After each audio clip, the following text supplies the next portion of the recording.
Salam kenal, saya Nabil Pak. Saya PhD Teknologi Manajemen di University of Cambridge di institut ini. Di paparan Bapak mungkin sebagian besar saya percaya hampir semua dari kita sepakat Pak tentang pentingnya peran diaspora, apa yang harus kita lakukan untuk Indonesia dan segala macam. Misalkan Pak, Bapak diberikan kesempatan untuk membuat suatu policy Pak. Menurut Bapak apa sih policy yang paling tepat supaya warga Indonesia ini bisa berperan lebih di tingkat global? Apakah misalkan dual citizenship seperti Timor Leste atau overseas card of India ya? India punya kartu diaspora global seperti itu. Jadi kira-kira kebijakan apa Pak yang paling tepat menurut Pak Anies? Perkenalkan, nama saya Indah Mei. Saya PhD student dari King College London. Kemarin di London belum kedapatan bertanya Pak. Jadi saya di sini. Jadi kalau Datang juga kemarin? iya. Masya Allah. Kartu yang saya berikan ke Bapak kemarin saya tulis di kereta dari Sari ke London. Yang pertanyaan ini saya tulis dari kereta dari London ke Cambridge. Jadi pertanyaan Bapak itu salah satu narator terbaik Indonesia yang kami beruntung bisa hidup pada masa yang bersama dengan Bapak. Narasi-narasi dan pilihan diksi Bapak seperti kayak contohnya urun angan sama turun tangan tuh bedanya cuma huruf T. Itu satu kalimat bagi saya kayak inspirasional banget gitu, dan saya kira banyak orang yang seperti itu juga. Terus waktu Bapak diwawancara, Bapak menceritakan tentang bagaimana bahasanya Bung Karno waktu itu dibandingkan dengan tokoh-tokoh negarawan yang lain. Bapak milih diksi bahasa beliau adalah menggunakan bahasa-bahasa yang berotot gitu. Karena yang lain biasanya bahasanya lembut kosakatanya. Saya mikir, kenapa milihnya berotot gitu? Nggak semangat, keras dan sebagainya. Tapi itu menurut saya sebuah talenta yang saya pingin belajar gitu Pak. Jadi pertanyaannya adalah apakah selama Bapak bisa membuat narasi-narasi seperti itu sebuah belajar yang proses yang conscious atau disadari gitu atau unconscious gitu Pak? Kalau disadari dan di planning mungkin bisa di sharing tipsnya ke kita, karena saya kira kalau jawabannya banyak orang yang banyak membaca tidak mempunyai kemampuan yang sama gitu. Banyak contohnya, salah satunya adalah saya. Jadi coba begitu tapi ternyata ada kesulitan gitu Pak. Dan terakhir, karena dari kartu itu saya ingin membacakan secara langsung jika sejarah tulis oleh pemenang, dan semoga kelak sejarah Indonesia menulis dan ditulis oleh narator terbaik bangsa ini, dan jika Allah berkehendak semoga orang pilihan terbaik itu salah satunya adalah Bapak. Terima kasih. Terima kasih. Bung Nabil, tentang kebijakan. Nomor satu, saya cenderung untuk tidak mensupport gagasan dual citizenship. Kenapa? Karena itu menjadi pintu masuk bagi justru negara-negara lain untuk menjadi citizenship Indonesia. Sementara kebutuhan kita adalah untuk diaspora kita yang berkeluarga negara Indonesia atau anak keturunan bisa tetap kembali ke Indonesia, bisa tetap beraktivitas di Indonesia. Jadi jangan sampai itu menjadi pintu masuk. Kenapa? Yang disebut sebagai padat di Indonesia itu adalah Jawa. Tapi kalau kita lihat Sumatera, Kalimantan, Sulawesi itu longgar dan peluangnya luar biasa.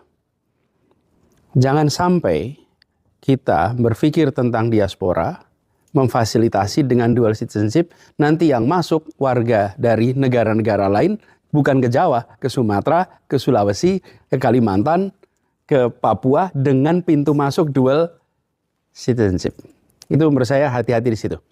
Nah, tetapi bagi yang berada di luar, kemudahan-kemudahan seperti yang diberikan di India, maupun juga yang diberikan di Filipina, banyak kemudahan untuk pajak, untuk keluar masuk ke imigrasi, untuk kepemilikan aset di domestik maupun di luar, yang itu semua seringkali menjadi hambatan.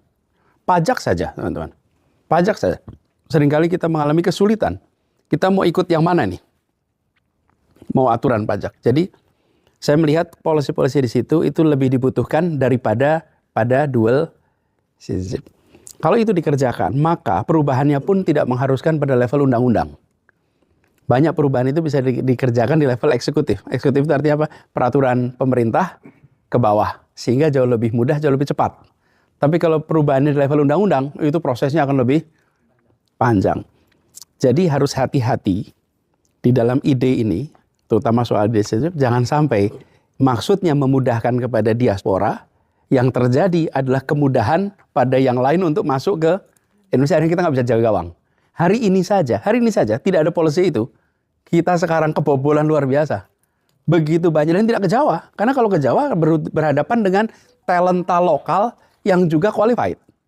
Tapi begitu masuknya di luar, itu di luar itu saja di Sulawesi, di Kalimantan, di Papua. Mereka akan ketinggalan karena kemasukan. Jadi kita harus jaga gawang itu. Gitu ya. Satu.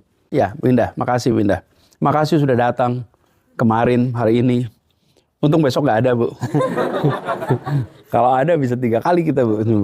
Terima kasih. Saya ini sangat meyakini bahwa yang disebut sebagai inspirasi itu datangnya dari interaksi. Bukan dari meditasi. Bukan merenung, terus celing, keluar ide. Enggak. Ide itu hampir selalu munculnya dari interaksi. Karena itu perbanyak interaksi. Tapi interaksi aja nggak cukup. Reflective post-interaction. Sering-sering reflektif. Jadi, saya pengalaman pribadi nih, kalau bicara tentang narasi, kosakata. Saya sejak masa sekolah, kuliah, bahkan sampai sekarang. Kalau ada yang berbicara, saya itu dengarkan dan belajar. Sampai sekarang juga begitu. Belajar. Apa sih yang saya tidak boleh tiru? Itu. Bukan apa yang saya harus tiru. Apa yang saya tidak boleh tiru. Karena membuat the don'ts itu lebih mudah daripada the do's. Jadi lihat ada dialog. Ini zaman sekolah dulu nih. Lihat ada dialog, lihat ada pidato, lihat ada ceramah. Ini yang nggak boleh begini nih. Ini yang jangan begini nih. Kita tahu yang jangan. Karena mengidentifikasi yang jangan itu lebih mudah daripada yang boleh. Yang boleh apa saja boleh. Yang jangan dikerjakan. Jadi reflektif pada itu. Dan mau tidak mau, yang disebut sebagai bacaan, itu kunci. Walaupun tadi dibilang baca banyak, ya nggak ada pilihan. Nggak ada pilihan. Tidak bisa kita menambah kosakata tanpa membaca. Nggak ada pilihan. Dan perbanyak kosakata dan jangan takut berinovasi dengan kata-kata. Kenapa? Karena yang disebut sebagai bahasa itu bukan baik dan benar. Yang membuat bahasa Indonesia mundur, bukan mundur lah, membuat bahasa Indonesia itu tertinggal, itu karena bahasa Indonesia itu harus baik dan benar. Siapa yang mengatakan harus baik dan benar? Jadi kita juga memiliki kebebasan untuk berinovasi. Saya memilih inovasi banyak sekali soal bahasa. Mengibar tinggikan, itu kalau secara bahasa Indonesia salah. Mengibar tinggikan. Saya banyak sekali mengatakan kalimat mengibar tinggikan. Mengibarkan dengan tinggi. Banyak betul gitu. Kalau satu kata mengibar, jadi bahasa itu kesepakatan. Ini apa teman-teman? Jelas. Kalau ini apa? Apa? Halo. Teko. Oke. Kalau dulu orang tua kita bilang ini teko, boleh nggak? Boleh. Ini kesepakatan teman-teman. Ini kesepakatan. Tidak ada yang mengatakan harus. Jelas enggak? Ini kesepakatan. Yang membuat bahasa Indonesia itu berhenti, itu justru karena kita berhenti membuat kesepakatan-kesepakatan. Karena harus benar. Nah saya termasuk yang ingin mengajak untuk melanggar itu. Karena itu memperbanyak kosakata. Dan ini, waktu itu saya tugas di Kementerian Pendidikan, Kebudayaan. Saya baru masuk, saya tanya berapa kosakata bahasa Indonesia? Kosakata banyak. Waktu itu sekitar 100.000 teman-teman. Bahasa Inggris berapa kosakatanya? Halo, Cambridge. Berapa kosakata bahasa Inggris? Ini Google bukan linguistik ini. Kira-kira 1 juta. Bahasa Inggris. Dengan setiap tahun bertambah sekitar 7.000 kosakata. Dari mana itu? Dari serapan. Tadi kita kekurangan kosakata bukan ini? Apa namanya ini? Teko. Nah, kalau kita nggak punya kosakatanya, tambahkan. Jangan kita dihadang dengan kata baik dan benar. Tambahkan aja. Saya ini pernah ngajar bahasa Inggris. Waktu saya masih kuliah. Yang saya ajar ini satpam, penjaga toko di Jogja. Lalu salah satu pertanyaan satpam itu, gini, Mas, kalau bahasa Inggrisnya unyeng-unyeng apa ya? Saya tuh sampai sekarang juga nggak lupa pertanyaan itu. Coba apa unyeng-unyeng bahasa Inggrisnya? Lah ya kalau nggak ada diserap. Jadikan itu bahasa Inggris. Kalau nggak ada, kampung. Memang ada bahasa Inggris kampung? Nggak ada, ya diadopsi kampung. Betul kan? Karena nggak punya konsep itu.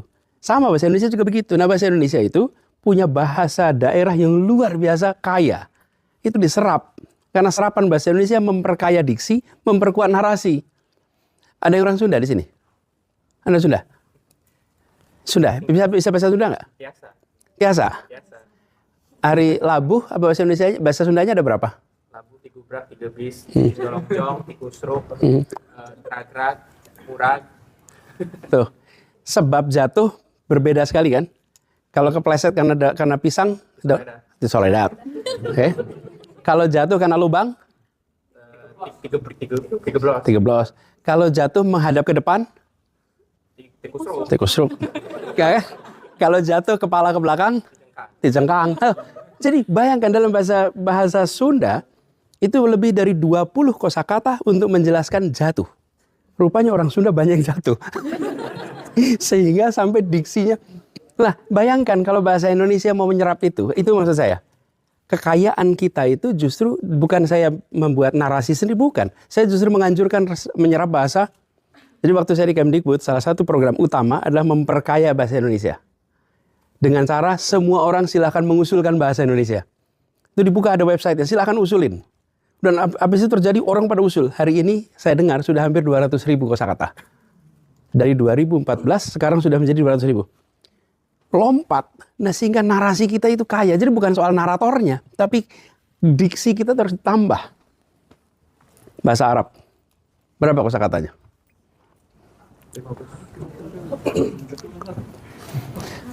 12,7 juta. Nah, orang itu bahasa sangat sophisticated. 12,7 juta kosakata. Sehingga narator-naratornya itu kaya dengan kosakata. Nah, kita membutuhkan itu. Sehingga bukan kekuatan pada individu, tapi kekuatan itu pada ekosistem. Nah, dengan ekosistem itu maka terbayang. Nah, mudah-mudahan lebih banyak lagi yang mau baca. Saya usul yang di sini banyak-banyak baca novel. Novel bahasa Indonesia aja. Karena novel itu bermanfaat.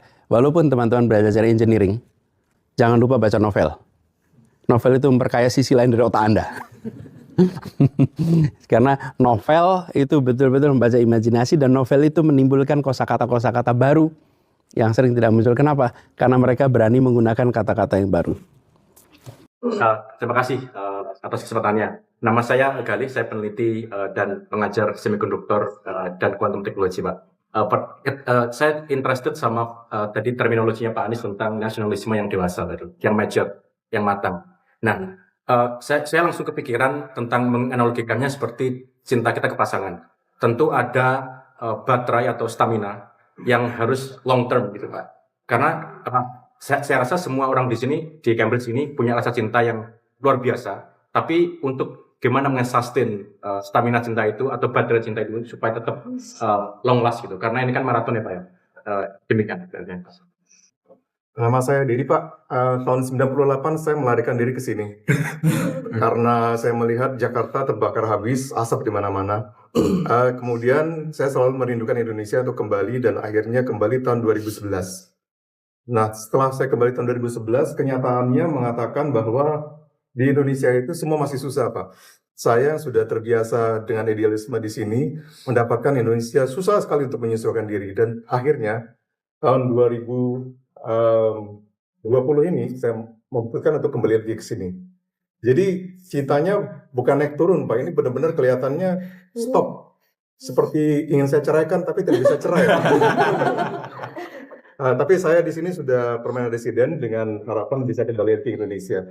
Jadi pertanyaan saya kepada Bapak, bagaimana caranya dengan segala macam masalah yang ada di Indonesia, saya bisa kembali lagi jatuh cinta, Pak?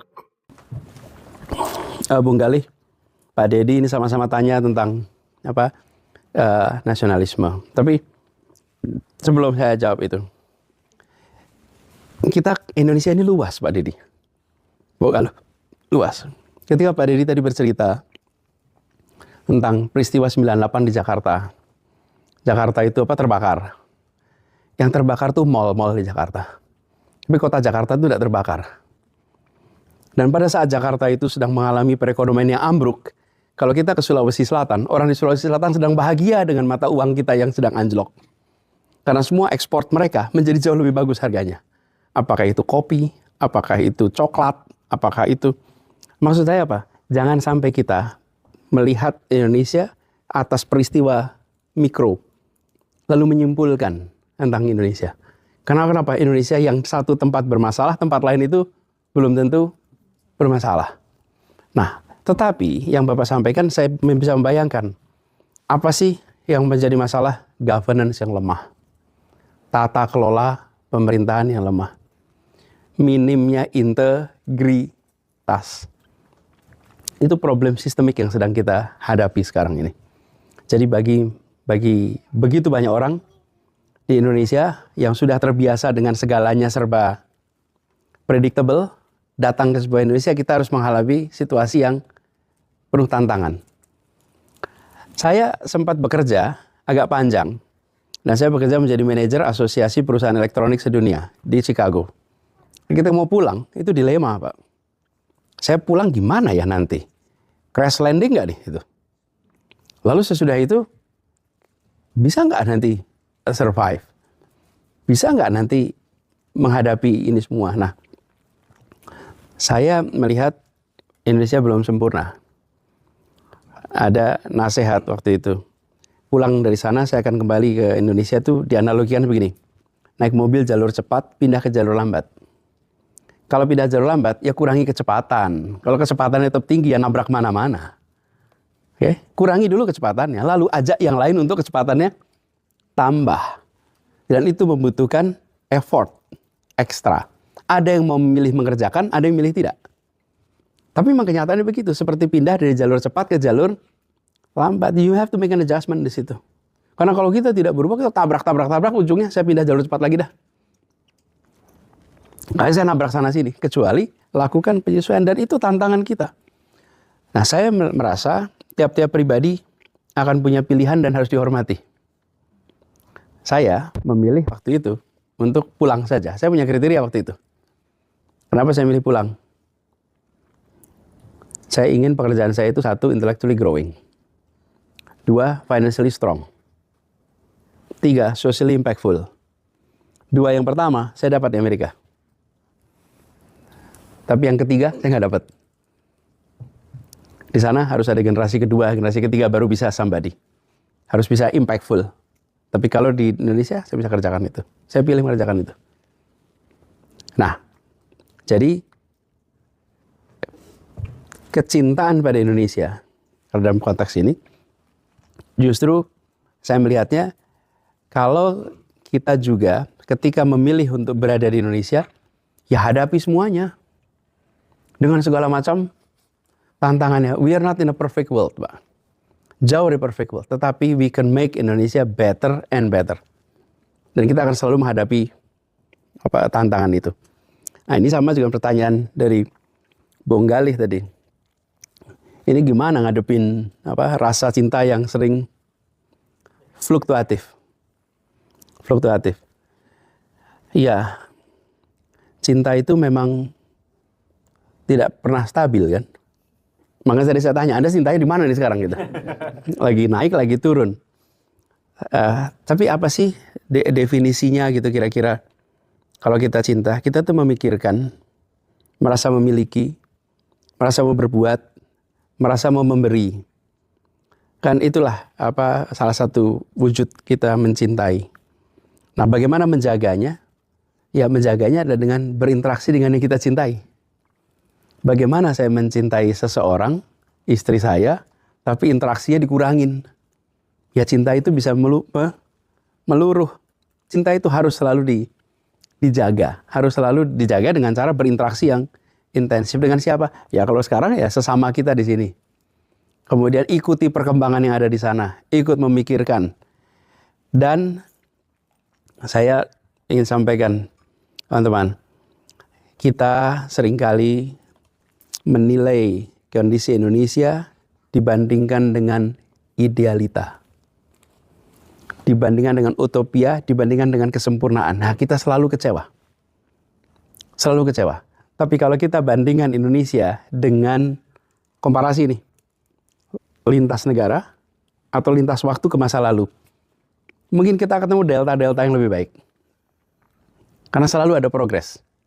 Tapi kalau kita selalu bandingkan dengan yang seharusnya, penuh tantangan. Dan jangan lupa, ketika kita berada di sebuah bangsa, lalu tengok sejarah bangsa ini, kita akan ketemu fase di mana mereka pernah seperti kita dulu. Pernah seperti kita dulu. Hanya saja mereka sudah belajar lebih awal, mereka sudah perbaikan lebih awal, sehingga mereka bisa mendapatkan lebih baik. Kalau kita lihat, jangan bandingkan dengan Eropa. Bandingkan dengan tetangga Asia kita saja. Kalau kita lihat Korea, wah kita di belakang. Kita lihat Jepang, apalagi. Tapi kalau kita lihat yang lain di Asia, ada beberapa negara yang lain yang kita way ahead of the game. Nah, jadi maksud saya, PR untuk perbaikan masih banyak. Saya termasuk yang yakin bahwa Indonesia akan terus-menerus mengecewakan bagi orang yang pesimis tentang Indonesia. Kenapa? Karena saya yakin kesempatan untuk berubah itu ada. Orang baik di Indonesia ini banyak. Dan saya ketemu begitu banyak orang-orang baik. Sayangnya, tidak semua orang baik pegang kewenangan. Sayangnya, yang membuat keputusan, baik itu di korporasi maupun itu di public sector. Tapi jangan, kalau menurut saya jangan pesimis, karena itu akan ada siklusnya. Hanya yang harus tetap diusahakan. Kalau tidak diusahakan, akan terjadi perubahan. Nah, saya memilih untuk menjadi bagian dari perjuangan itu dalam rangka menjaga kecintaan. Nah, buat teman-teman di sini, kontribusinya jalan terus saja, interaksinya. Itu cara jaga untuk mencintai Indonesia. Dan teman-teman pernah lewat imigrasi, ada masalah. Bukan hanya di Indonesia, negara manapun. Pernah dilama-lamain. Itu kan masalah tuh. Kebanyakan bawa bumbu. Kebanyakan bawa bumbu.